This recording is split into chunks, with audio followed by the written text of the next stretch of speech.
Well, good evening, everybody, and welcome to tonight's Let's Talk About the Art of Mentoring. My name's Dave, and I'm joined here by Pastor Benny, our senior pastor. Why don't you say hi, Pastor Benny? Hi. Tonight's going to be a fun night. Let me just give you a brief layout of how things are going to go so you kind of understand what's going on.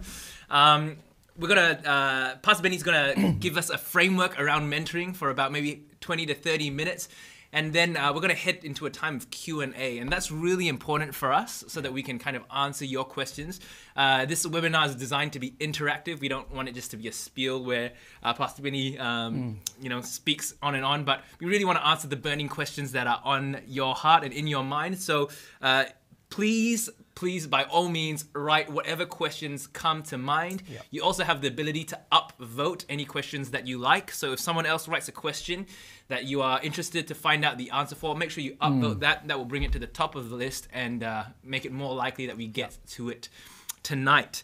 We also have some polls that, if you wouldn't mind helping us, that would help us greatly to find out some things about mentoring that are on your heart. For example, what kind of things are you interested in being mentored in? Or whether you're at a stage of life where you're looking for a mentor, looking to mentor someone else, or maybe both, maybe neither. Answering those polls will just give us a good clue of, where you're at and help us to kind of understand as well where you're journeying with this. Yeah. So without any further ado, let's throw this time to Pastor Benny. Thank you. And he's going to bring us in. Hi, everyone. Thank you so much for honoring me with your time tonight, and I'm so glad to have Dave here, who's going to help us all the way through, vetted questions and stuff like that. But please try to focus on what I have to say, because I know that this can be a distractingly good-looking young pastor, but just stay with me, okay? Now, we're going to talk about one of my favorite subjects, and that's the topic of mentoring. And interestingly, when I put out the poll on Facebook to try and find out what are some of the subjects that you are interested in, mentoring actually came out right at the top. So that's what we're going to be talking about. So why don't I just pray, and then after that, we're going to jump into the topic. Father, thank you so much for tonight, and thank you for all my brothers and sisters from different parts of the world that has tuned in to have a listen on this important subject. So we commit this time now to you. Make this a fruitful time for us in Jesus' name. Amen. Amen. When I first entered the ministry now about 30 years ago, like many young preachers, my initial dream was really to preach to thousands. I wanted to be like an evangelist like Billy Graham or Reinhard Bonnke. And I would spend hours literally practicing, how to speak like them. But now that I had the opportunity to actually speak to thousands, I actually realized that it does not truly satisfy. Now, please don't misunderstand me. I do believe that God has called me to be a preacher and a teacher, and I believe I'm called to be a teacher to the body of Christ. But I can honestly tell you that there's no greater joy for me today than to take a young man, and you pour your life and your passion into that person, and then you step back and you watch the person blossom and mature. And that is what brings me the greatest joy today. Now, you may ask, how did I come into this conviction? I want to quickly share with you a little bit on my own personal journey in this area. Now, sometime in 1991, I was actually doing my quiet time, and I was reading a passage from 2 Timothy chapter 4, verse 6 to verse 8, where the Apostle Paul, in one of his last letters written from prison, said this: "For I am already poured out like a drink offering, and the time has come for my departure. I have fought the good fight, I have finished the race, I've kept the faith. Now there is in store for me the crown of righteousness, which the Lord, the righteous judge, will award to me on that day. Not only to me, but also to all who have longed for his appearing." When I read that passage that morning, I remember asking myself, why is it that the Apostle Paul is so confident and so sure that he has done everything that the Lord wanted him to do? In fact, he was so confident, he said, "I'm ready to go and meet my Maker. I'm ready to stand before my Maker." And I remember that morning asking myself, am I ready to stand before my Maker? Am I sure that I've fought the fight, I've run the race, and I'm ready to go and meet God? And my honest answer at that point was just, I'm not sure. I really wasn't sure. And then I asked the Lord, why is it that the Apostle Paul is so sure? And that was when I had one of those moments where I heard a voice outside of myself. Some people call it the audible voice of God. Now, in all my life, I probably heard it only twice. And this was one of those moments. And that was when the Holy Spirit spoke to me. And this is what he said. He says, Benny, look behind him. Look behind him. And in an instant, I kind of realized why the Apostle Paul was able to say that he was ready to go and meet God. You know why? Because at that point, when the Apostle Paul looked behind him, you know what he would see? He would see a whole string of Timothy, Philemon, Titus, who are carrying the torch after him. And I think that's why he said, I've run the race, I've fought the fight, I'm ready to go and meet my God in heaven. And I asked myself, what about me at that point? And I honestly tell you, when I look behind me at that point in my ministry, I really see nobody. You see, I was an itinerant preacher at that time. I had many exciting times preaching from conferences to conferences, going from camps to camps. I had a lot of width, but not much depth. The ministry was glamorous, but it lacked long-term impact. At that time, I thought my ministry was like, 6 feet wide, 6-inch deep, lots of width, not much depth. And then I remember saying to the Lord, I said, Lord, if this is what you're saying to me, if you're calling me to a ministry of discipleship and mentoring, then I want to lay a fleece before you. And I said to the Lord that day, if this is really an area you want me to go into, then send me the people who want me to disciple them or mentor them. I'm not going to approach anyone. But if this is really from you, you send them to me, and then I will know. And interestingly, after that, over the next 3 months, God just sent me graciously 12 young people who approached me independently to try and to ask me to help them spiritually. And that was the start of my first mentoring group. And it was like, that started me on the adventure of wanting to go to mentor and to disciple. And since then, I have been addicted to this ministry of growing another person. And I'm glad to tell you that out of that original group of 12, several has gone into the full-time ministry, while others are faithfully serving in leadership positions in the body of Christ all over the place. And I think this is the impact of mentoring and discipleship. Now, let me answer a few common questions first, and so that we can form a framework for us to interact further later on. Firstly, I want to answer the question, what is mentoring? I think the best way for me to illustrate what mentoring is when, if I were to take 2 pieces of bricks, okay, one is a go brick, the other is a lead brick, and then I rub these 2 pieces of brick together over a period of time. Now, after that, when you look at the 2 pieces of brick, essentially they are the same. A gold brick is still a gold brick. A lead brick is still a lead brick. But when you look carefully, you'll realize that on the gold brick, there's a little bit of lead. And on the lead brick, there's a little bit of gold. Now, that in essence is what mentoring really is. It's when you take 2 persons and you rub them together over a period of time. And after a while, a little bit of me rubs off on you. And a little bit of you rubs off on me.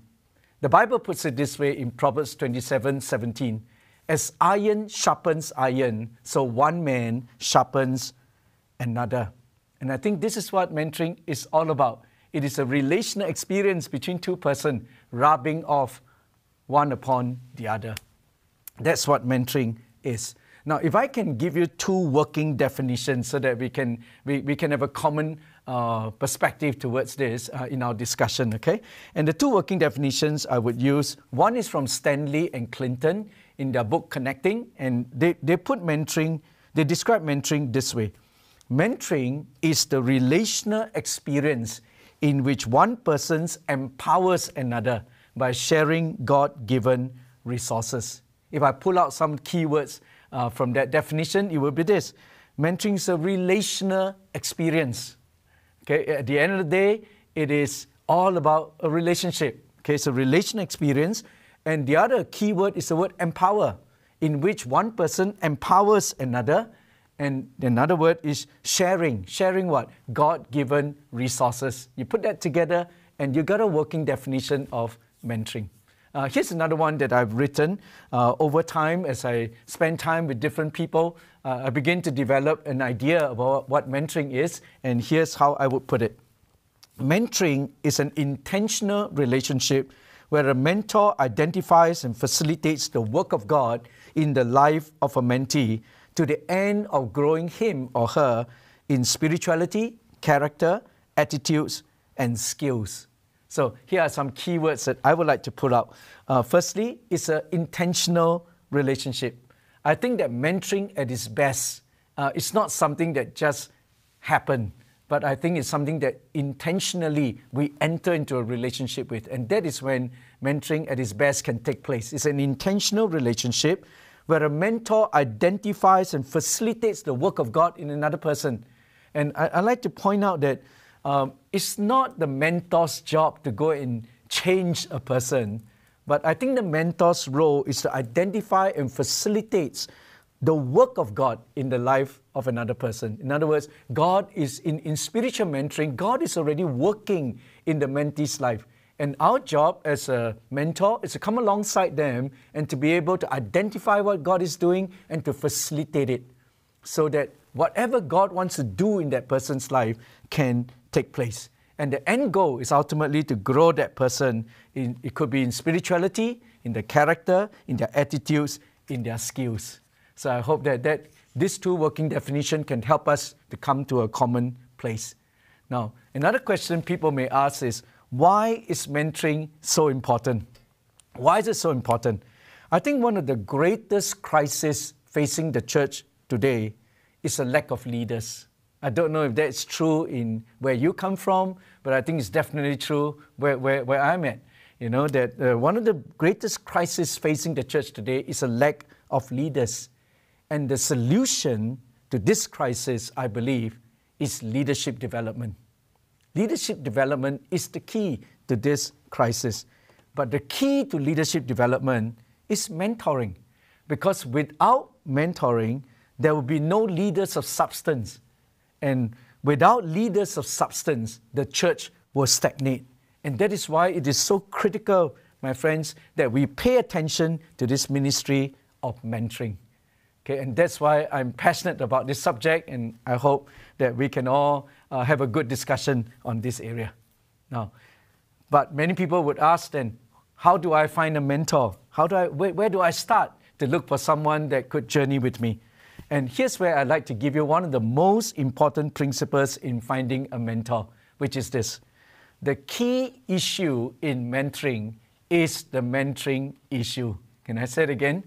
The key issue in mentoring is the mentoring issue.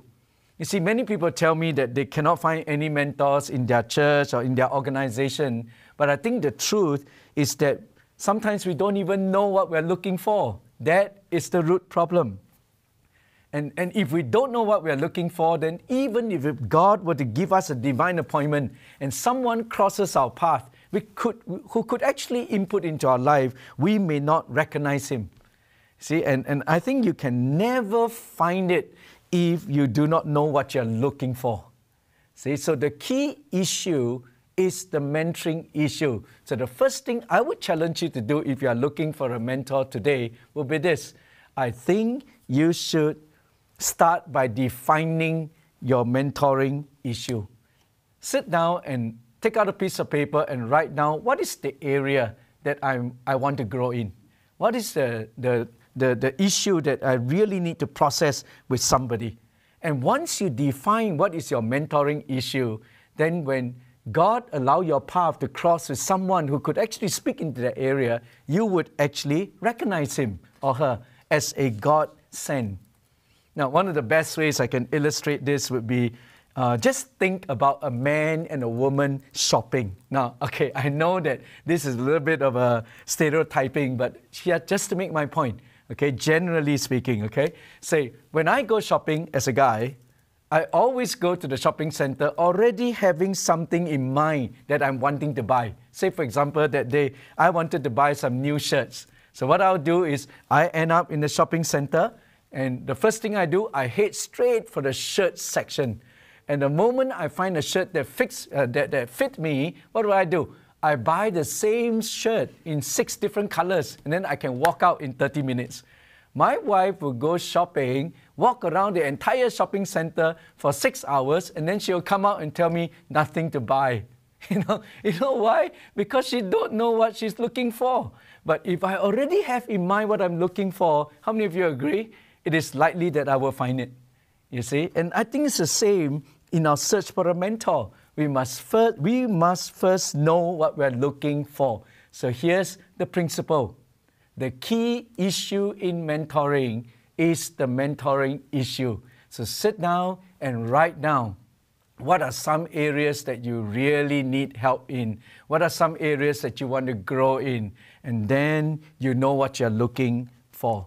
Now, if you know what you're looking for, and God give you a divine appointment, you found someone that could possibly help you, then you may ask, how do I then initiate a mentoring relationship?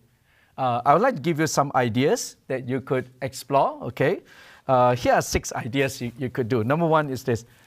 If you already met the person and you know the person, then I would say call the prospective mentor, and then you ask to meet about a specific issue.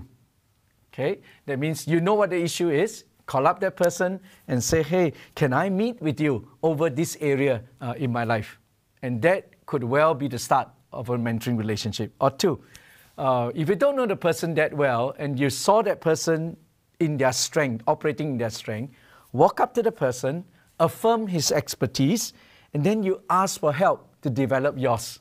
That you say, hey, I saw that you're so good in raising your child and the way that you relate to your son. I really need some help in this very area of parenting. Would you help me? That could be the start of a mentoring relationship. Here's number 3. Ask for feedback in the area that you want him to help you with. Say, for example, you have just led worship and you really feel that you need more help in this area. Then after you led worship, go up to that person that you want him to help you in that area of leading worship. Ask him, what do you think? What's your feedback on the way that I led earlier on? And that could be the start of a mentoring relationship. Here's number 4. I would encourage you, if you know that there's someone who could help you in an area where you want to grow in, you turn up when there are opportunities to interact with that person. You know, I grab opportunities like this. You know, like if there's an opportunity where I could meet a person and I could spend time with a person that I want to input into my life, I grab every opportunity to be where that person is. Take, for example, when years ago, when Pastor Edmund Chan mentioned that he wanted to come to Perth to actually spend some time in his sabbatical, I was the first one to put up my hand and I said, hey, Edmund, what about this? If you come to Perth, why don't I help you to get a place to stay? I'll get you a car, and then I could spend time with you, you see. And that's what I did. I actually put up my hand. I volunteered to get a home for him, get a car for him, and I make sure that the home is actually quite near to where I am so that it's easy for us to meet up. And I actually ended up having the opportunity to spend time with him. And then I wrote a whole bunch of Asian pastors from our city, and every month I would get him to meet with them. And that was the start of many mentoring relationships that he had with pastors in Perth. See, but what's my point? You know, if I really want someone to mentor me, I will pursue it. And that's what I mean. So if there's an opportunity where you could interact with a person, show up. Okay, and number 5, here's the important one. If that person offers you an opportunity to meet up, accept that invitation. Just show up. You know, and sometimes we miss opportunities like this because we're not prepared to put in a bit, put in some time, put in some effort so that and you could get the person to actually be in a relationship with you. Years ago, I had an opportunity to be mentored by a wonderful spiritual leader, a global spiritual leader. I won't mention names here, but he came to our city. I had the opportunity to interact with him. At the end of it, he offered me a mentoring relationship. And I felt it was such a privilege to be able to be mentored by someone of that stature. But then after that, he asked me to come for his conference, you know, in America. And I wasn't willing to go all the way there. So the first year, I said no to him. I said, I couldn't make it. Second year, he asked me again. Again, I said no. And by the third year, when he asked me, and I said I couldn't make it, he actually sent me an email and said, look, if this is how you want us to relate, but you're not willing to put in time, this is not going to work out. And that was the end of that relationship. I actually missed a great opportunity to be mentored by a spiritual giant. It's because I wasn't willing to actually put in the time and the effort. And here's one last one, just as starters, just in initiating ideas. As an opener, if you meet up with that person, why don't you ask him or her about their mentoring experience and ask them if they have ever mentored anyone, and that could be a start of a mentoring conversation. And at the end of it, you could actually ask, would you be willing, to journey with me during this season of my life? Now, I'm just giving you some possible ways to help initiate a potential mentoring relationship. And as you meet, you can gradually ascertain whether the mentee can draw from the mentor and whether the mentor really wants to invest in the mentee's life. Okay, so those are some ideas there for you to initiate a mentoring relationship. Just one or two more questions I want to tackle. Now, what do mentors look for? If you're looking for a mentor, can I just tell you what mentors are looking for so that you can actually position yourself to be a good mentee? Okay, here are some ideas for you. What do mentors actually look for? Number one, a good learning posture. I think every mentor appreciates a mentoree or a mentee who has a good learning posture. Currently, I have a few mentoring relationships with pastors of different churches, ranging from mega churches to new church plants. But I think what makes the mentoring relationship so refreshing, in whether they are from a big church or a small church, is the great learning posture that they have. That is always what I appreciate. Every one of them would come prepared, for example, with questions and issues that they want to process together. I'm spending time with Dave here and Amos, who is also another one of my pastors. And each time they come with questions. We are going together because this season they want to learn how to be pastors. So we are going through the book of 1 Timothy together. And why not? And the beautiful thing is that if people come prepared, ready to glean, ready to ask questions, that's what makes mentoring relationships powerful. One of the idioms that we use in mentoring is this: the quality of a mentoring time is determined by the quality of the questions that we bring to the table. The quality of a mentoring time is determined by the quality of the questions that we bring to the table. So if we come every time to a mentoring session prepared and armed with poignant questions, you are likely to walk away with a lot. But if you come with nothing, you may actually go home with nothing. So come prepared to every mentoring session with good questions, issues that you like to process with your mentor. Come ready to glean, to think, and to grow together. Okay, a good learning posture. Here's number two. I think it's good to be open and transparent. Openness, transparency, authenticity. Mentoring relationships achieve its greatest effect when there is openness and transparency. I know that there may be things one may not be comfortable to share at that point of time, but if that's the case, it's totally okay. And we can let the mentor know that you're not able to share yet and why. But that's totally okay. But what we must avoid is to say something that is not truthful or to just avoid the issue or to leave a wrong impression. This could end up hindering the mentoring relationship. Here's the third thing mentors look for. Be ready to take responsibility. I think good mentees take personal responsibility for their own growth, for their own failure and successes.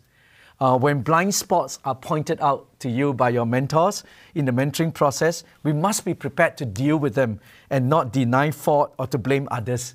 But the role of the mentor is not to run your life, but to provide right perspectives to enlarge your horizon, show you the right principles that are biblically rooted, give you handles so that you can apply the right practice, okay, and to move you along and constantly point you back to the right source of power, who is God Himself. So mentoring is all about personal growth and development.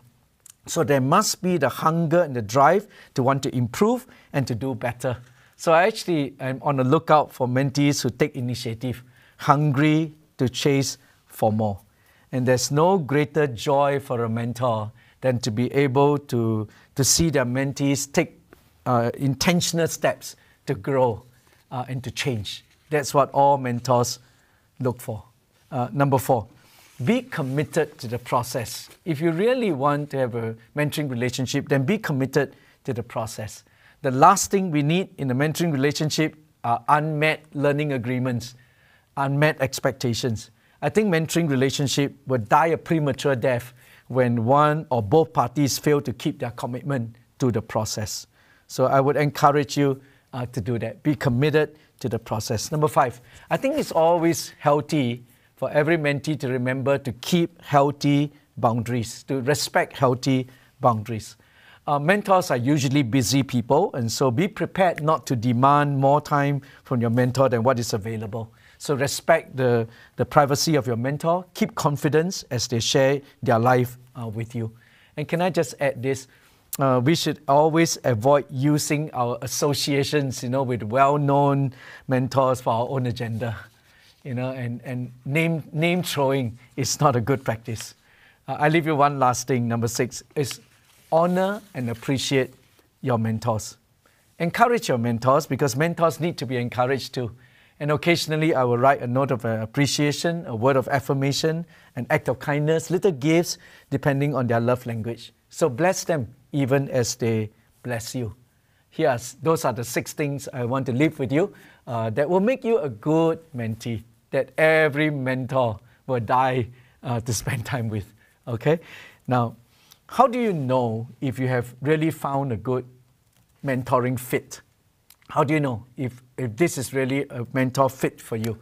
I'd like to suggest 3 things just as a framework, and we can discuss more later on. Number 1 is this. In a good mentoring fit, there is a chemistry that is natural. In other words, when you meet up with that person, you just feel at ease, and you could actually go back and forth. And it's not like every time you see your mentor and your first thought is, whatever you feed, I will swallow. It's not quite like that, but it is really a relationship where we can have this natural chemistry, the freedom to agree, a freedom to disagree even. And so it's not like every time you meet up with a mentor, you're going, oh. No, it's not like that. That will be hero worship. That's not mentoring. But I think it's about that freedom, the chemistry that is natural. Okay, and because the chemistry is so natural and you enjoy having that time with the mentor and vice versa, then the second thing is, then you have a communication that is open. You have open communication, you have that freedom to share, and there's an authenticity and naturalness about the whole thing. And then thirdly, you have a commitment that is steadfast. Okay, there's a chemistry that is natural, so you like one another and you enjoy spending time together. There's a communication that is open, so there's lots of open communication and a freedom to share. And thirdly, both of you are committed. You have a commitment that is steadfast, committed to this whole mentoring relationship. So those 3 will tell you that you got a good mentoring fit. Now, however, can I encourage you that all mentoring relationships, I believe, should be reviewed periodically just to ensure that the relationship is still healthy, that it is still mutually meaningful and beneficial. Now, this exercise of evaluating will also help to give us an opportunity to actually stop or to change the nature of the relationship when needed. Okay, and a common question people always ask me when I talk about this is, Pastor, how long should a mentoring relationship last? How long should a mentoring relationship last? My standard answer to that would be this. I think every mentoring relationship will die a natural death. Okay, every mentoring relationship will die a natural death. Now, what do I mean by that? Maybe this is a good point for me to just draw a simple diagram for you to illustrate what is the life cycle of a mentoring relationship. If I could just put this simple drawing on the board. Imagine, if you can, this axis.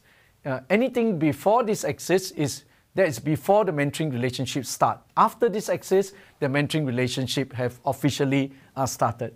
So typically what happened is this. Say, for example, Dave would come to me and said, Benny, would you be willing to mentor me? Now, if I don't know him and I'm not very sure if we are really made for, it's a good mentoring fit. So typically what happened is this. If I think I would want to explore this, so I put it as a dotted line because the relationship haven't started yet, okay? We are discerning if we should do it. So what I'll do is say, hey Dave, what about we catch up over a cup of coffee? And then we explore if this relationship will work. And so I have coffee with him once, have coffee with him twice. But the third time we have coffee, I think we would have already kind of figured out whether or not we have the mentoring fit. Because during this time, I would have already found out how keen is he to actually learn from me, and how willing am I to want to impart into his life. Okay? And assuming that it has been a good experience and I'm ready to kick off that relationship, this is the point where I would want to formalize it. Now, in our situation, we happen to be both pastors, and so it is a relationship that is not with a younger person or with a freshie, but it's someone who is already in ministry. Then what I would like to do at this point would be to introduce, to formalize the relationship. Now, you may be wondering, why would I want to formalize it? Why do we want to make it so formal? I think the higher up the leadership ladder you go, the more important it is to formalize it. And let me explain to you why. Because if I don't formalize it, and sometimes people do that, don't worry about it, let's just continue to fellowship, let's just continue to drink coffee. Now, if I don't formalize it, then all we have is a friendly relationship. Then all I can give him is friendly advice. But the moment I formalize it, I have introduced into this relationship something that was not present there before. And the thing I'm talking about is spiritual authority. I'm introducing into this relationship a new element. Is called spiritual authority. Now, if we have a formal mentoring relationship, I think the onus, whenever I gave him a counsel, the onus is now on Dave to actually take this counsel and bring it before God and to take this seriously enough to actually seek God if this is something that he should follow. Now, I do not make decisions for him, but whatever advice I give in a formal mentoring relationship, he has to take it to heart and bring it before God to make a good decision. So I would formalize that with a simple statement like, Dave, would you give me the privilege of journeying with you through this season of your life? Now, every single word is carefully chosen. Dave, would you give me the privilege? Sometimes as mentors, we think we have this exalted idea, of how important we are. And then we would actually tell people, Dave, I want to mentor you. You're lucky, not. I don't think that should be our mentality. I think it's a privilege for us to be able to journey with somebody in their life. So the privilege is all mine. Say, Dave, would you give me the privilege of journeying with you? See, and mentoring is not about controlling another person. It's about journeying, coming alongside somebody else and pilgrimage together with them. We journey with them. And through this season of your life, I cannot assume that it's going to be a lifelong relationship. But through this season, let's journey together. Okay, so of course, by this time, I would expect that he will say yes and not no, because we have been spending time already, actually. So, assuming that the answer is yes, our mentoring relationship begins, and the life cycle looks something like a bell curve. Okay, and here's how we go through it. This is phase 1. And then we enter phase 2. Phase 1 is what I would call a discernment phase. We are discerning if we are made for each other. Okay, then phase 2 is this part here. It just takes up very little time, but it is a definition phase. Definition phase. Definition phase because this is where we define what the relationship would look like. For example, how long, we define things like what is the frequency of the relationship? What is the mentoring issue? What are the things we're going to talk about when we meet? Who is going to initiate the meeting? Who will call who to initiate the meeting? Stuff like that. We just define what the relationship would look like. Okay? And once it's defined, then we can begin. And then we enter phase 3. I will call this a development phase. And this is the phase where the mentor is imparting and the mentoree is gleaning. And this is where most of the growth will take place. And this is where most of the time will go to. And then finally, we enter phase 4, which is a departure phase. This is the phase where the mentoring relationship will come naturally to an end. Now, of course, some relationships can end positively, which means that whatever I have to impart to Dave, he has already learned, or he has come to a point where he needs to mentor other people, and so the relationship begins to end and positively. Other times it can end negatively, meaning which it dies a premature death, either because of conflict or neglect or something like that, or we did not follow through with some of the agreements we make, and the relationship can die negatively too. But the important thing is this: it doesn't matter whether it's positive or negative, but when it is time to die, let it die. Because we cannot derive so much significance from our mentoring relationship that we can't let go. Ultimately, when it's time to end, let it end. So this is the phase where we are actually in the discernment phase. We say, come and see. Okay? In this definition phase, we say, come and commit. Okay? And when we at the definition phase, come and commit. At the development phase, we say, come and learn. Okay? This is where most of the learning takes place. But finally, we say, go and multiply. Now, if it's positive, we say, go and multiply. If it's negative, we say, go and die. No, just kidding. Just go and multiply, okay? And I think that's how most mentoring relationships will go through. And that's the life cycle of a mentoring relationship. I hope that makes sense to you. And later on, we can interact over this, okay? Just one or two more frameworks before we enter into a time of question and answer. Now, you may ask, during this development phase, what are some of the roles that mentors play? What do I do as a mentor? There are 8 things that I believe all mentors do. Number 1, I'm an affirmer in times of uncertainty. All of our mentorees will go through seasons when they are uncertain, when they go through things that they are not quite sure what is going on, and they really need guidance. And in times when they are uncertain about their own abilities and capabilities, this is where we come alongside them and we affirm them. We are an encourager in times of failures. It's inevitable that our mentorees or mentees can fail. And when they fail, we must be there to encourage them. We are a friend in times of sorrow. They go through seasons when they are so broken, and seasons when they are going through tough times. And we really need to be a friend, for a shoulder for them to cry on. I'm a motivator in times of challenges. There are times when God could be pushing our mentees into a next season, or to enter, or to take up something, and they don't feel confident about it. And this is where I come in to be a motivator. And if I believe that this is something that they need to do, I would encourage them and I would motivate them to take up the challenge. I need to be a guide in times of decision making. Okay, and we can talk a lot about this, but there are often our mentees reach a place of a crossroad and they don't know where to go. Should they go left? Should they go right? Should they do this? Should they not do this? And that's the time where we step in to be a guide in their decision making. We are a light in times of integrity. A lot of our mentees go through situations where their integrity can be tested. And I'm there really to be a light in times where they need to be integral, when they need to be honest, when they need to do the right thing. We are a light in times like this.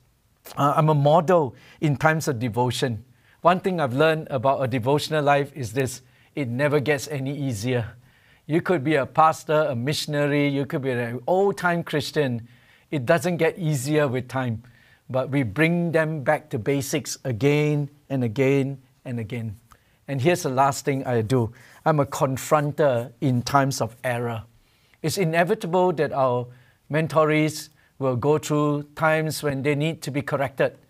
And we must be ready to do that, to confront when when they make mistakes and they do the wrong thing. We need to correct and to confront. You know, one of the sayings we have in mentoring is this: every mentor must be a head, a shoulder, and a foot. You know, what do I mean by that? We are a head, a source of counsel to our mentorees, you know, and we are a shoulder for them to cry on when they need comfort, and we are also a kick in the butt if they need correction, you know. And I think that's what mentors do. We need to do all three. We are a mind for them to pick on when they need counsel, a shoulder for them to cry on if they need comfort, but we are also a kick in the butt if they need correction. But always remember, it must come in that order. We must first be a source of wisdom, a source of comfort, before we earn the right to actually confront and to correct them. I think this is something that all mentors need to do. During the developmental phase, where we spend most of our time in the mentoring relationship, there are certain focus that we need to have. Here are 7 mentoring focus. When I'm spending time with my mentees and mentorees, here are 7 areas that I would look out for. Number 1, in principles. I like to be able to speak into that area of principles in which they live their life. Why are you doing what you're doing? What is the principle that is behind the stuff that you do? It's good to explore that. Are they biblically rooted principles? Posture is another huge area that as mentors we need to speak into, because right principles can be lost in bad posture, you know. And what is the posture of your heart when you do what you do, when you say what you say? What is really the posture of our hearts? I look at the area of their practice. Are you doing what you're doing in the right way? Is this really a best practice? I think about power. You know, where is the source of your dependence? Are you depending on God? Are you depending on other things? You know, and so we look at the whole area of power. Think of the plans that they have. You know, I think it's good that we also guide our mentees in the area of their pathway. You know, their plans in which they want to achieve that which they set out to do. Think about problems. What are the challenges that they are facing? Can you speak into that? And lastly, progress. How are they doing so far? It's good to chart progress with your mentees so that you can take them from where they are to where they want to go. I'll leave you one last thing, and then we talk about, we answer some questions, okay? And this is an important question, which is this: what is the end game of mentoring? What am I mentoring towards? What really am I mentoring towards? Just to quickly answer your question, I'll draw a simple diagram. Now, if I'm spending time with someone as a spiritual guide or as a mentor, there are 4 areas that I want to work towards. Okay, and the first is this: where do I begin? Whatever the issue may be, I want to begin by giving a mentoree. I mentor them towards a godly orientation. I think that's the starting point, a godly orientation, because this is the compass of their heart. This is the lens through which they view everything. Every decision they make, every priority they set, it must be viewed through a godly orientation, or if you like, a godly worldview. This is the lens through which they view their life. And I need to be sure that I'm mentoring them towards having this godly lens in which they view everything. So it's not just about their spiritual life, it's also their work life, it's also their family life. Everything is viewed through the lens of who God is and what God says. See?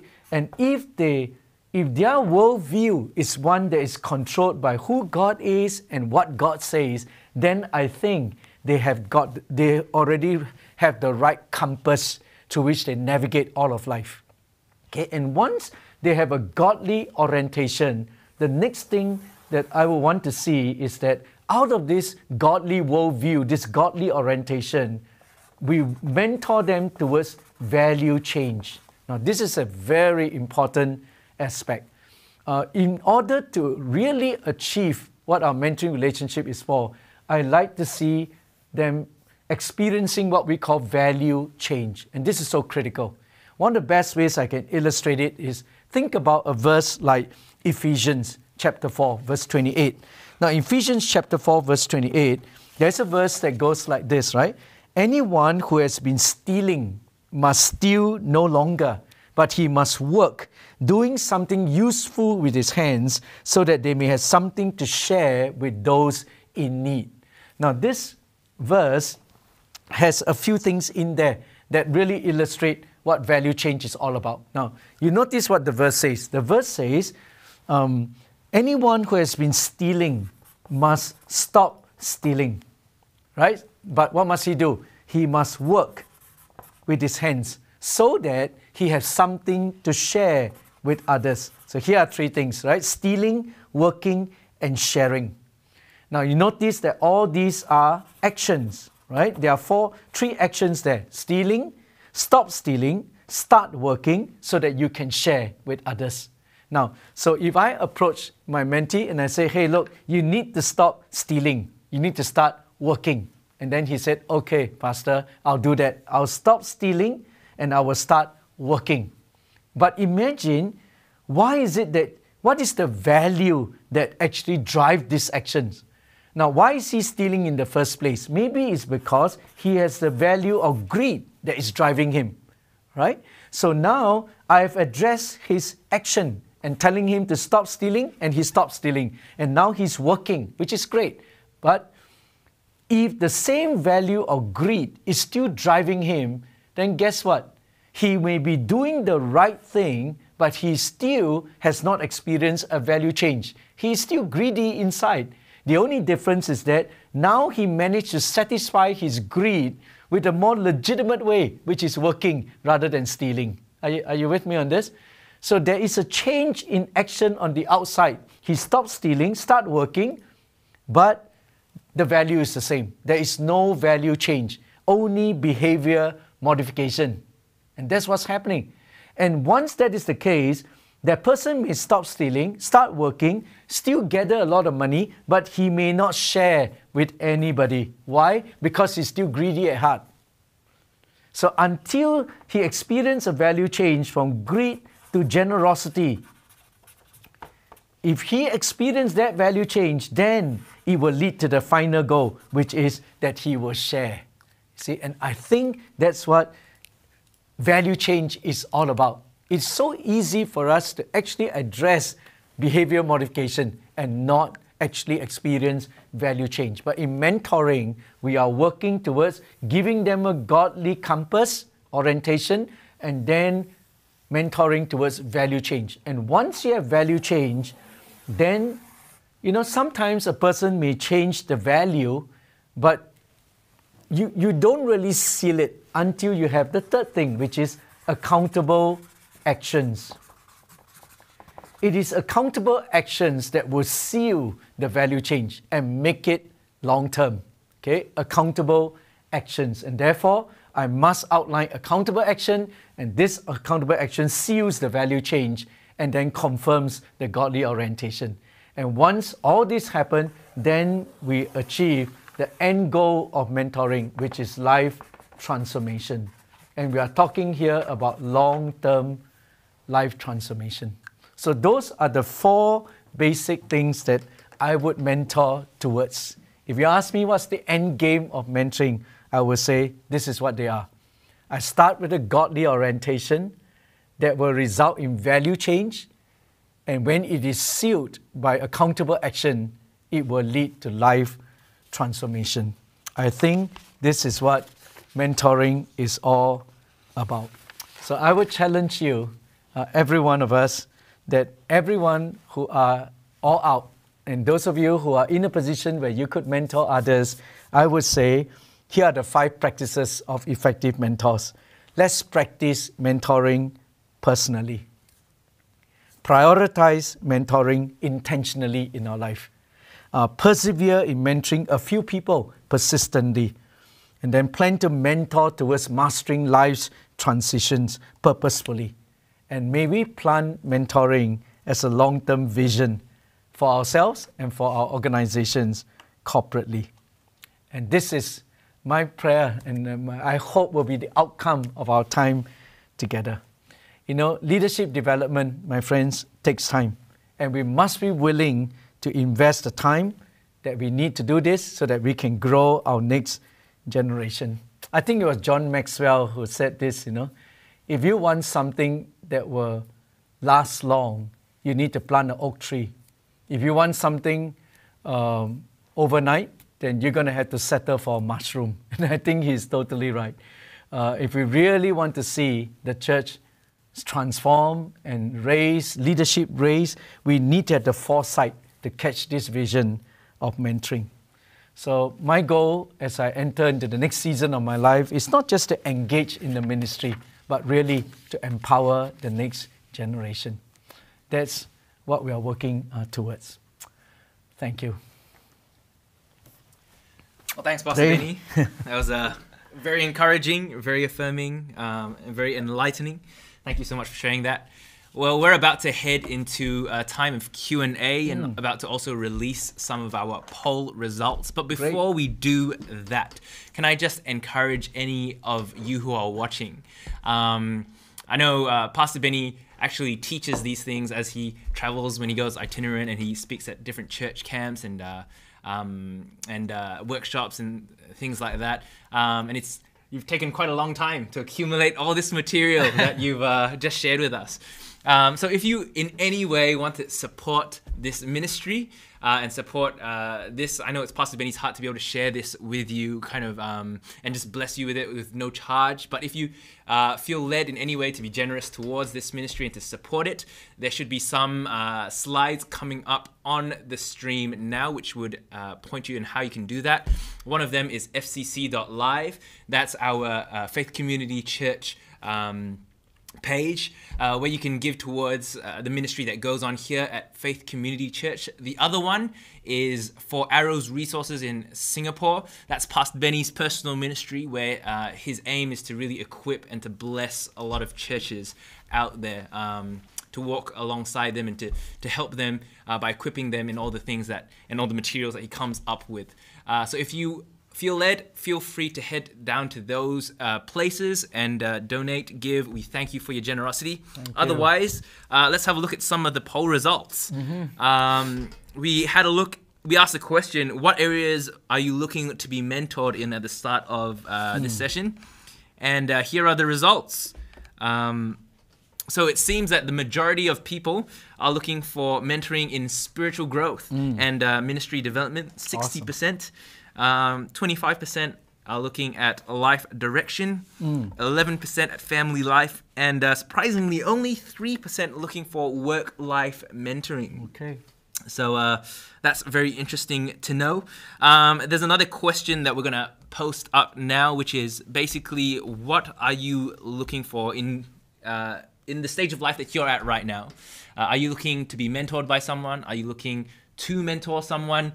Maybe you're looking for both, or maybe you're totally happy without either. I don't know how you feel, especially after Pastor Benny's 30 minutes of sharing about mentoring, but help us out. Let us know what your thoughts are there.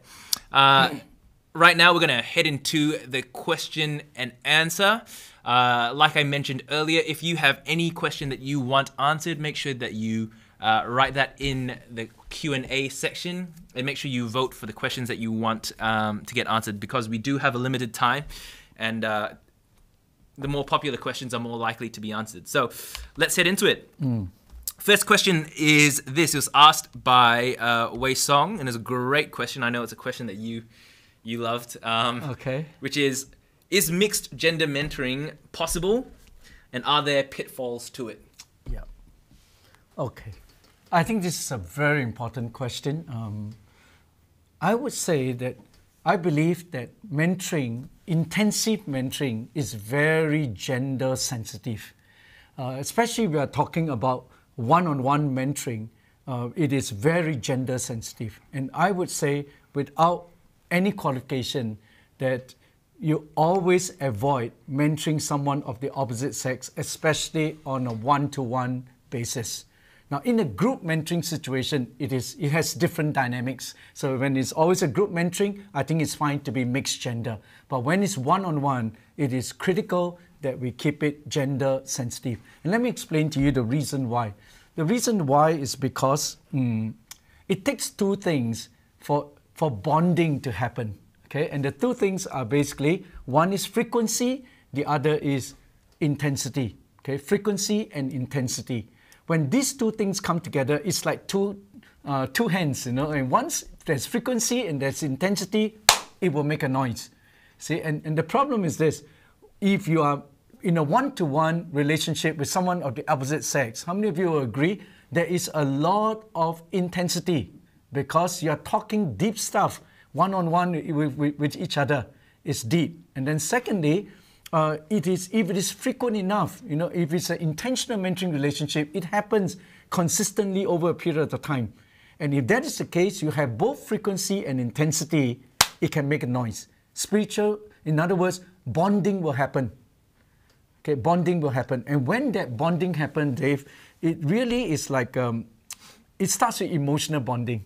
And I would like to believe that no Christian ever planned to commit adultery. No Christian planned to do that. But why do they end up there? It's because of emotional bonding. See? And here's the idea. If I can show you a picture that will just put all this together. In every relationship that we have with another person, there is always an emotional distance between us. Okay? And as we get closer, as we spend more time together, as we have intensity and frequency, this emotional distance becomes shorter and shorter. In other words, we become closer and closer emotionally. And the way that human beings are wired, as we get closer and closer, it will have to reach an apex.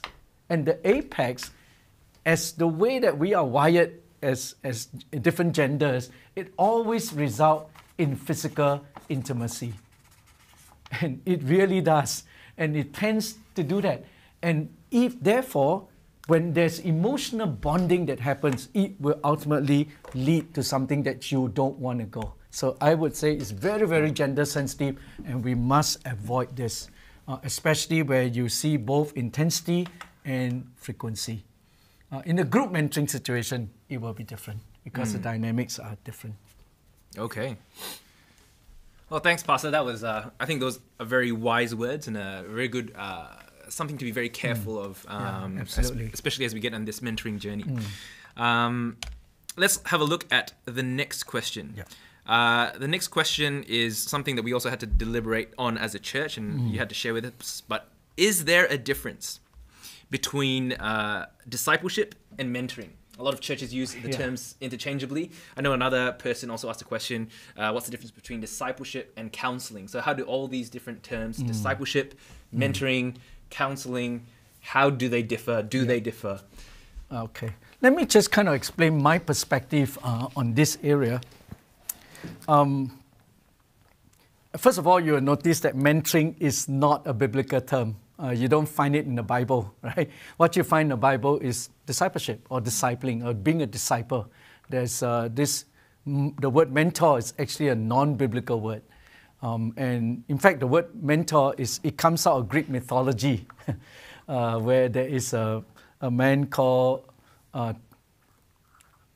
Ulysses, who actually had to go and fight the Trojan War, and he had a son by the name of Telemachus. And because he had to go and fight the Trojan War, he passed his son to an old man whose name happened to be Mentor, and asked the old man to raise his son. And apparently he did a good job with it, and as a result, Telemachus grew up to be a godly man and actually ended up helping the father to regain his kingdom. So that is that ever since then, the word mentor is used to denote someone who models for you an area of greatness. That's what a mentor is, someone who models for you an area of greatness. And that's how the dictionary would define it. But why do we use the word mentor then today? You see, what happened is, actually, I think of mentor as another word for biblical discipleship. Okay? And the reason why is because the word discipleship over time has begun to lose some of its connotation. Discipleship, biblically speaking, is much more than just Bible studies. And what happened in discipleship today is that sometimes whenever people think discipleship, they immediately think of a series of Bible studies. And as a result, right, biblical discipleship has been reduced to something else, just as a Bible study thing. But when you look at the way that Jesus did his discipleship, it was never about just a class or Bible study. It was very life on life. How would Jesus do his discipleship? He would take his disciples and they go for a walk along the streets of Jerusalem. And when they see and they pass the temple and he would see this old lady throw 2 cents into the offering bag, Jesus would stop and say, this is a good time to teach my disciples about giving. Then he turned to them and said, you see that old lady throwing 2 cents into the offering bag? She has given more than all these rich people put together. And then all the disciples would go, oh. And then they walk a little further. You see a Pharisee at the street corner, praying with dust all over his head. And then he said, this is a good time to teach them about prayer. And then he turned to his disciples and said, see that guy over there with ash all over him? That's not how you should pray. You should, if you pray, go into your closet and you pray. And where your Father sees in secret, and he will reward you in secret. And then all the disciples will go, oh, and that's how they learn. It's all life on life, very, very situational. But we have now kind of reduced discipleship to a series of Bible study. And so in the meantime, what the world has done is they have taken Jesus' concept of life on life, biblical discipleship, and they coined a new term for it and call it mentoring. And then they took it into the corporate world and make it work for them in powerful ways. And so in lawyering, in doctoring, they all have mentors now. And actually, it is biblical discipleship. See, and so today, I kind of think that if you think of mentoring in terms of its effects, in terms of biblical discipleship, then I think it would have functionally is not that different from biblical discipleship. So whether you use discipleship or mentoring, you can use it almost interchangeably. But having said that, I do think that in terms of outworking, in terms of focus, there is a difference. Okay, and so I just want to paint a bigger picture of seeing biblical discipleship here, and then as part of it, you have discipleship as in teaching, training, Bible studies, and all that. But there's a lot of life learning, that is much bigger than just talking about Bible studies. But in terms of its focus, there could be a little bit of difference. I find that in our usage of it now, in mentoring is more about listening, whereas in discipleship is more about directing.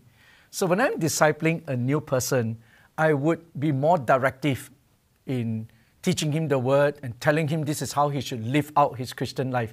But in mentoring, I will spend more time listening to what my mentee is going through and what he is wanting to understand from me. So in terms of function, there could be a slight difference.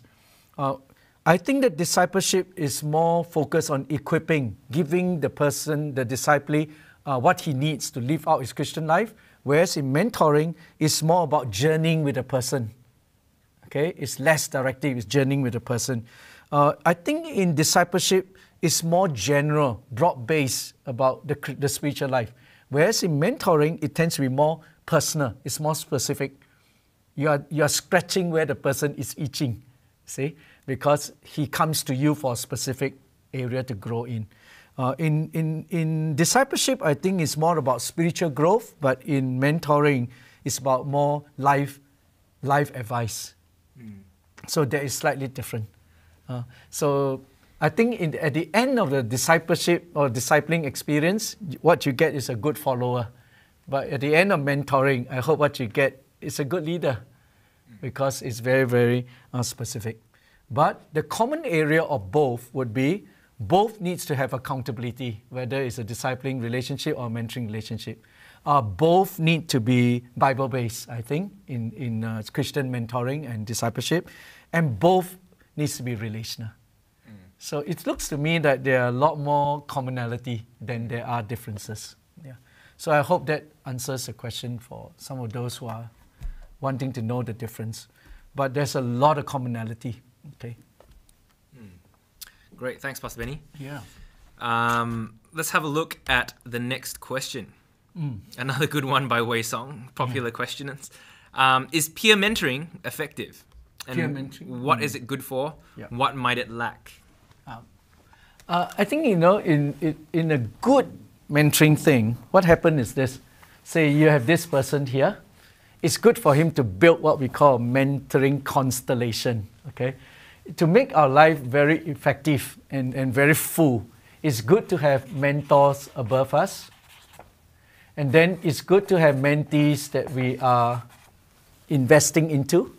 But it's also good to have mates by our side. People that we could let our hair down with, people that are on the same level with us, but we are journeying together. And peer mentoring, it's like if you look at that we need a Paul above us, and we need a Timothy below us. And it's good to have a Silas, and it's good to have a Barnabas beside us. And I think that will make our life really wholesome. Okay, and what happens in peer mentoring is this level here, where we are on a journey together and we actually help one another along. Now, my personal take on peer mentoring is that I find that it can be very helpful in terms of learning together, in terms of journeying with another person who is on the same journey as you and wanting to grow in the same area as you. We could speak into each other's life. And it can be very, very helpful. Of course, in peer mentoring, if all we have are peer mentors, then I think our growth can be restricted in the sense that we can only take each other to where we are. Okay, but if you have mentors above us, then I think it can help us to go beyond. So I would say peer mentoring is good, but it does not therefore eradicate the need to have mentors above us. Yeah. Cool. Nice sharing. Great. Let's have a look. Next question. This question is about how to be a mentor. So the question is, how do I remain consistent as a mentor? And what if I feel lacking as a mentor and unable to give? Yeah.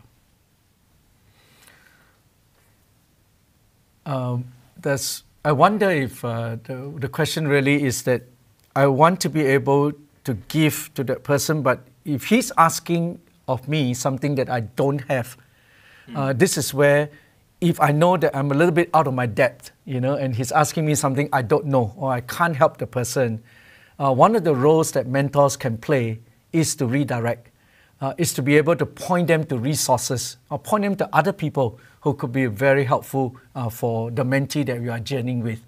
Now, if that's the where you're coming from, then I would say we could play the role of actually directing them to areas where they can get help, recommending them to people that could really help them because I'm not able to. And we can be honest and authentic about that.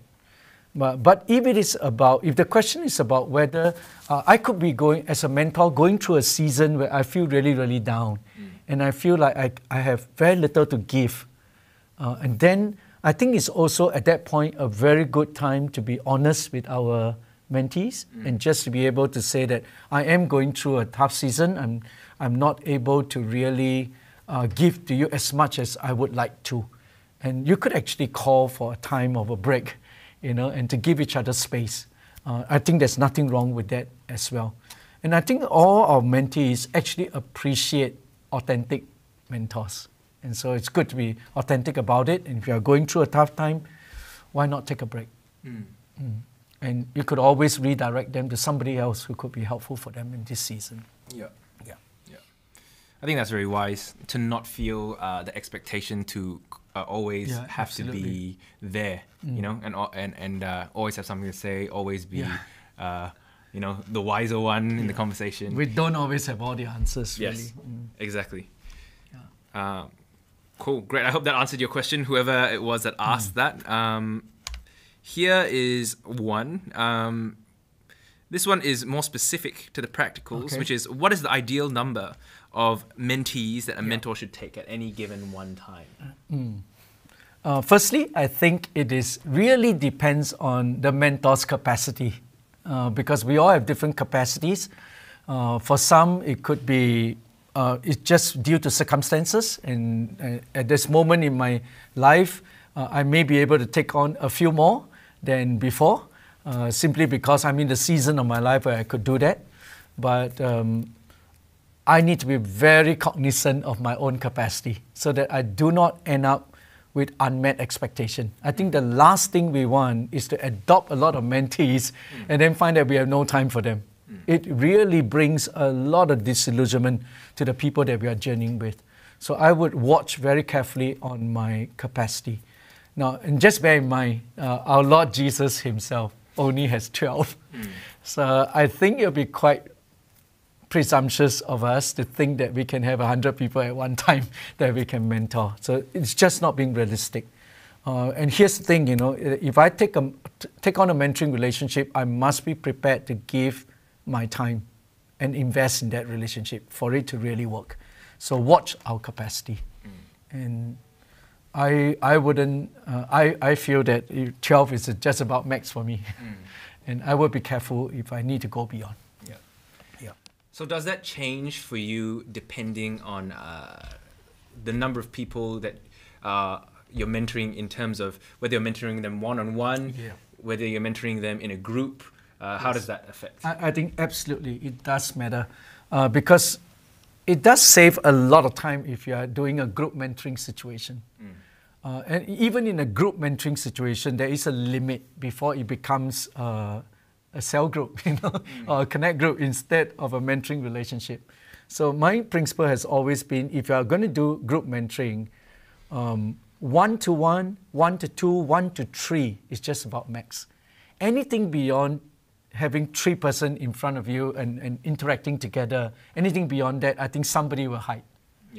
And just by social, how people socialize. So I think 1-to-1, 1-to-2, 1-to-3 is about max. At the same time, I would like to make a pitch here for group mentoring. I think we sometimes underestimate the power and the effectiveness of group mentoring. We always have this idea that 1-to-1 is the only way for it to work. I don't think so. In fact, if you think about this, our Lord Jesus did not start with one-on-one. He actually started with 12. But out of the 12, he has 3 that he would consider closer to him. And out of the 3, he has 1 spiritual son. So I would take that as a good model. I can have up to 12 people that I'm spending time with, but out of the 12, I can do some group mentoring in groups of 3. And then there are some that I think we take time to be on a one-on-one basis. But don't underestimate the impact of group mentoring. Because I think in the group mentoring situation, we don't just learn from the mentor, but we also learn from one another. And we can form a learning community, which is very powerful. Cool. Thanks. That was very comprehensive. We have a question here from Vanessa. She was asking about you mentioned earlier about giving your mentees a godly orientation, trying to build value change. And her question was, I think, kind of saying that value change, isn't it purely the work of the Holy Spirit? So then how does the mentor's role play into this, given that we actually can't really change someone from greedy to generous? The thing is this, what a mentor does is that, first of all, we point our mentorees to the source of change, which is the Word of God and the Spirit of God. So we always point them towards what God says and who God is. And that's why the godly orientation focus on that. It's giving them a worldview which is totally dependent on who God is and what God says. And therein is the power to change. See?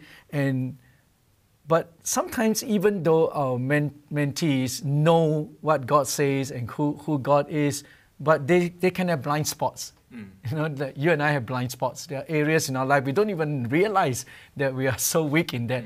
And it takes a mentor sometimes to put a finger where that need is, and actually speak into it. And it causes us to realize that, that's an area I need to deal with. And sometimes a mentor exposes, the fault lines in our life.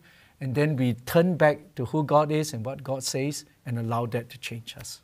Yeah. So I think the mentor has a part to play in this whole thing. Yeah. So you would say that the mentor's role is more like shining a light, as opposed to actually being the mode for the change. light itself. Yeah. You put a finger where the jugular vein is and actually say, this is what you need to deal with. You know? And people sometimes don't even realize it. Like for me, my own personal experience, I had a mentor who really spoke into my family life, that area of my family life. There was one season in my life where I traveled so much that I really didn't have enough time for my wife, for my children. And this mentor is so skillful. Every time we meet, he would always end, not by confronting me or anything, but he would always tell me a story about his family. He would tell me things like, today my son called me, my son is 35 years old, but he called me and he tell me, how grateful he is that I spent time with him. and without saying anything, he's kind of putting his finger where my jugular vein is, and he's kind of telling me how good it is to really give time to your family. And through that, right, he skillfully steered me towards this and helped me to see my own blind spot. That is mentoring at its best. Bit of a subtle backhand. Subtle backhand, that's right. Okay, great. Thanks for that. We are at 8:46. Maybe let's go for a couple more, and we'll see how things go. If you want to stop at any time, Pastor, just let me know. I know I'm okay. You may be if getting you guys older. stay there, I will stay with you. All right. There's another question from Wei Song. Oh, wow. Okay. Yeah. His questions are getting all the top scores, huh? Well, maybe he's just a really wise guy. He says, do you have any advice for people who are inclined towards introversion and struggle to reach out for a mentor? Okay. Actually, there is this great verse, right, in the book of Ephesians that this is a verse for introverts. I actually found this verse sometime back in Ephesians 4. It's a great verse in Ephesians 4:16. If I could take you there, Ephesians 4, verse 19. Okay, listen to this one. It's so good.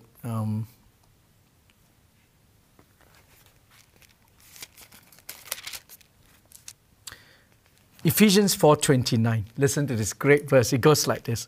Do not let any unwholesome talk come out of your mouth, but only what is helpful for building others up according to their need, that it may benefit those who listen. Okay, one more time. Do not let any unwholesome talk come out of your mouth, but only what is helpful for building others up according to their need, that it may benefit those who listen. Let me draw a picture for you, okay? Here's how the picture looks like. If I can draw 3 lines to illustrate this verse, he says, there are 3 lines here. One is a longer line, and he says, it's all that I can say.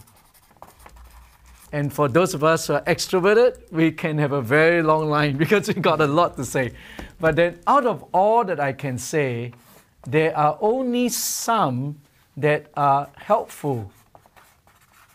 Okay, only some of all that I can say, only some are helpful. And out of all the helpful things that I can say, there's even less that is needed in that time, at that time. Okay, so listen again to what it says here in Ephesians 4:20. Don't let any unwholesome talk come out of your mouth, but only what is helpful for building others up according to their needs. Okay, and when you join these lines together, what you get is a very small triangle at the end, which means this.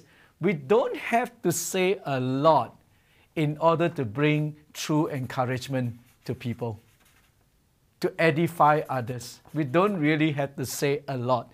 You only need to say the right things at the right time. So for those of us who are introverted, okay, I got good news for you. You can be a great encourager. You can edify others Not because you got many words to say, but because you say the right things at the right time. And the same for mentoring. Okay, if I'm a mentee and I'm quiet, but if I ask the right questions, I can get a mentor to respond to me. If I'm a mentor, but I'm an introvert, I don't have to say a lot all the time. I just need to know what do I need to say that my mentee really needs to hear. And then that alone will bring change, and it will bring an impact in people's life. So for someone like that who's asking this question, if I'm an introvert, can I find a mentor? Absolutely. Just follow the principles that I gave you. The key issue in mentoring is the mentoring issue. Then go initiate one conversation with a potential mentor, and it may just give you the breakthrough that you're looking for. The same for those of you who are mentors, but you feel like you're not very talkative, it's totally okay. Just say the right things at the right time. If you're an introvert, you're probably a good listener at the same time. So that's a strength in itself. Great. Cool. We have a ton of questions. So we're going to go until 9 p.m. I've just been informed. Okay. So if you have any question that you really want answered, make sure that you're voting them up, because we're probably only going to give a couple more questions their fair go. Here's one from Jays. I like this question. It says, what are 2 or 3 common pitfalls or mistakes that a mentoring relationship might have? Both from the mentor and the mentee's point of view. You know, one of the biggest mistakes I ever made in mentoring, I'll share with you 2. One is that sometimes as a mentor, we're not careful, and we actually violate confidentiality.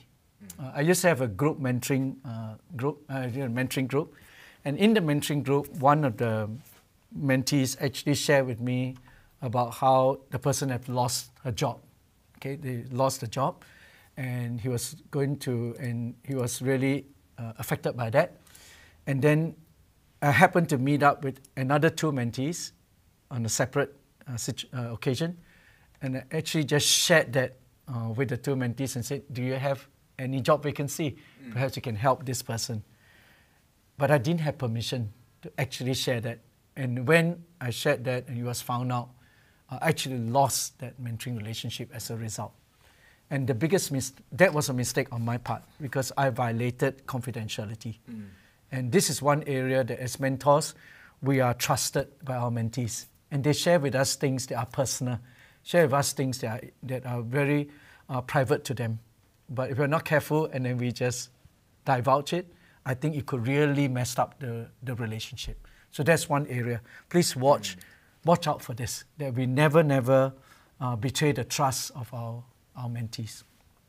Another one that I think I make a mistake on was when we are too fast to actually affirm, too fast to actually release a person because we are too excited and we think that, wow, the person has found this new ministry, or he thinks that this is his ministry, and we are so keen to affirm, so keen to want to see them progress, that we just affirm everything.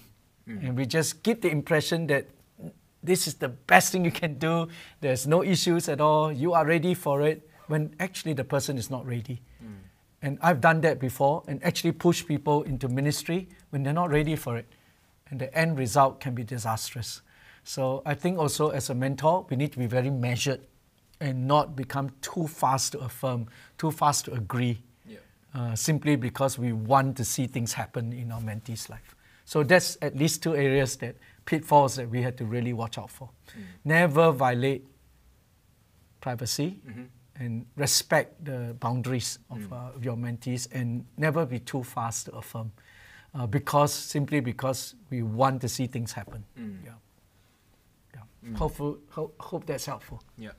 What about from maybe the mentee's perspective? What are some common pitfalls that you see mentees usually get to when it comes to these relationships? I think for mentees, sometimes I think one of the big pitfalls for mentees is when we begin to think that our mentors can do no wrong, because that's not true. I think mentors are also people with clay feet, and we always need to check what they share with us, with God and with His Word, and never just take for granted. Don't have the mentality that where you lead, I will follow, what you feed, I will swallow, because sometimes what they feed you may not be good for you. So just be wise about this. Our mentor is not there to tell us what to do. They are not there to lead our life for us, but they are actually there as a source of wisdom. And they also have clay feet. So that's one thing that you don't want to end up hero worshipping. Instead of just gleaning and learning. Great. Well, thanks for that. That was I like that question. That was very interesting. Good question. Here's one from maybe the last one from one of our own pastors, Pastor Dan Yan. Shout out to you. Dan, shout out to you, Dan. What steps can I take to continuously keep growing as a mentor? I would say we need to be continually filling up our own wells so that whenever we meet up with our mentees, they drink from a well that is full and a well that has fresh water. We are learning new things all the time. We are growing ourselves, and one of the best ways to do it, read. Interact with other mentors. And find a mentor for ourselves so that we can learn from others and then at the same time impart to others. It's like one scripture says, that we want to be like a teacher who is able to take treasures, both old and new, out of the storehouse. And when we are able to do that, then I think our mentees will not be hearing the same stories from us and having the same lessons from us all the time. So let's keep our wells full, keep our waters fresh, by reading, by learning, by gleaning, and by spending time with other resourceful people in our own life. Thanks, Dan, for that question. Good one. Great question, Pastor Dan Yan. Good one. Alrighty, I think we might just call it there. I know there's still a ton more questions. I don't know, do you have any way that they could access some resources to ask you? I have no idea. Okay, at some point we will probably do a proper series where, over a series of sessions on mentoring itself. And maybe when that series is ready, we'll make sure that you guys get informed and you can actually access them and get a hold of them. So that's one thing that I can do during this time. Great. I'm just going to release the poll for the last question that we asked, which was, for those people, are you looking for a mentor? Are you looking to be mentored? Are you looking for both? Here are the answers so far. So we had, I think, about 60 to 70 people answer our poll. 63% are looking both for a mentor and also to mentor someone else. 25% are looking for a mentor. Only 7% are looking to mentor someone, and 4% are still happy just to be by yourself. So that's very interesting. Cool. On that topic, if you are a member of FCC and you're watching this, internally we do have a ministry which tries to connect mentors and mentorees, depending on things like age, gender, subject of mentoring, and all that kind of stuff. So if you are interested in either being a mentor in FCC or being mentored by someone else within the same church, head to our website, fcc.live. There is a mentoring tab there. Just follow the links. It's pretty self-explanatory. It'll ask you to fill out a form and ask you questions about what kind of area you want to be mentored or what area you would like to mentor in. And hopefully we'll be able to match you up with someone. And, especially for those people who are looking for both, hopefully this will be an answer to that prayer and to that desire. Awesome. So fcc.live, the mentoring tab, head there. That will help you out. Just as we end, tonight's stream, tonight's webinar will be available for free on our FCC Vimeo account. So if you found tonight helpful and it blessed your heart, feel free to share it with your friends, other church leaders, whoever it is you might think might benefit from it. You can also rewatch it yourself if you find that useful. And make sure that you join us for next week's webinar, where we're going to be talking about managing conflict. That was another popular topic that a lot of people wanted to find out about. So join us next week, same time, around 7:30. Follow our Facebook page for any updates. Otherwise, we'll catch you next time. Have a great night. Thank you. God bless. Good night.